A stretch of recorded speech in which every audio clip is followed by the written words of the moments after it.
Do you and your team struggle to stay alive in challenging endgame content? If you do, then don't hesitate to start using this solar warlock build. You and your team will become borderline unkillable, and I'm sure a nerf will be coming to this build in the future, so have fun playing on easy mode for a bit. This build's gameplay loop has you constantly healing your fire team members through various means and spreading Scorch to nearby enemies. You'll first start by placing down a healing turret, ensuring everyone in your fire team receives the cure and restoration buffs every 3 seconds. Next, a healing rift will go down so your team will have a second source of constant health. As you place your rift down, a solar buddy will spawn over your shoulders, sending out projectiles that scorch anything it damages. After a healing turret has been sent out and you deploy your healing rift, use your powered melee to make yourself and nearby allies radiant, increasing everyone's weapon damage. Slay out for a bit, then follow up by healing an ally with one of the 2 support weapons found in this build. As soon as you finish healing an ally, your healing turret will be available, allowing you to start the loop once again. The backbone of this unkillable build is the speaker sight exotic helm piece, Lumina exotic hand cannon, the no hesitation support frame auto rifle with the perk Physic and Circle of Life, a healing rift, and Well of Radiance. Speaker sight turns your healing grenade into the healing turret that sends out health and restoration to you and nearby allies every 3 seconds. The act of healing your team with the healing turret will occasionally spawn orbs of power for everyone to pick up.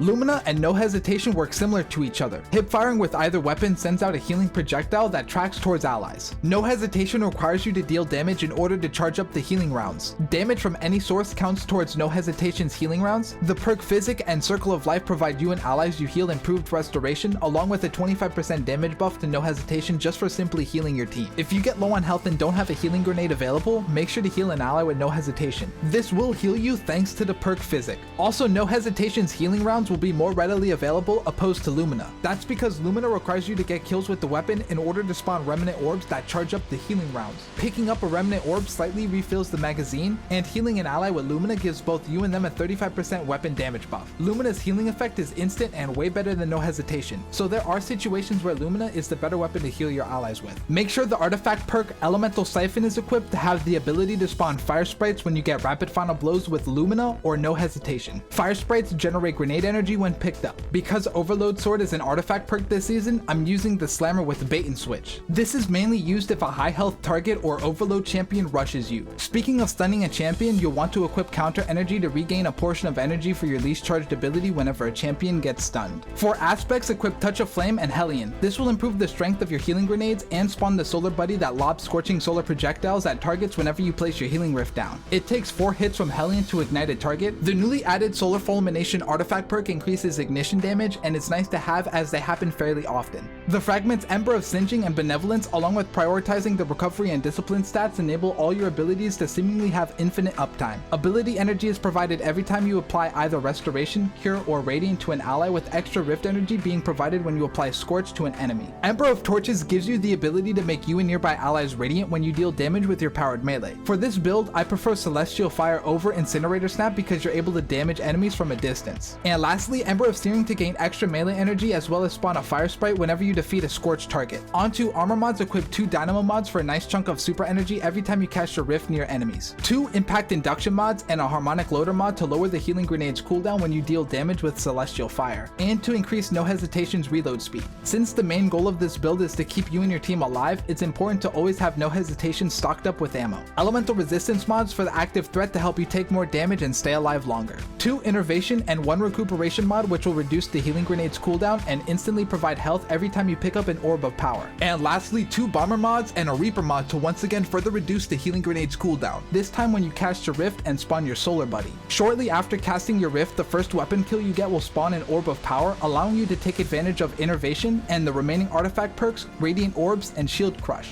Picking up an orb turns you radiant, and while you're radiant, your healing grenade recharges faster. Overall, you can't really die while using this build. It will make running through Grandmaster Nightfalls a breeze, even if you've never done one before. Especially with Well of Radiance acting as a get out of jail free card, super healing everyone standing inside. And if Prismatic Transfer is equipped, allies not on a solar subclass will receive an additional increase in weapon damage that stacks with Well of Radiance. And that's the unkillable Warlock build. Let me know what build you're using in the comments, subscribe for more, and thanks for watching. I'll see you guys next time.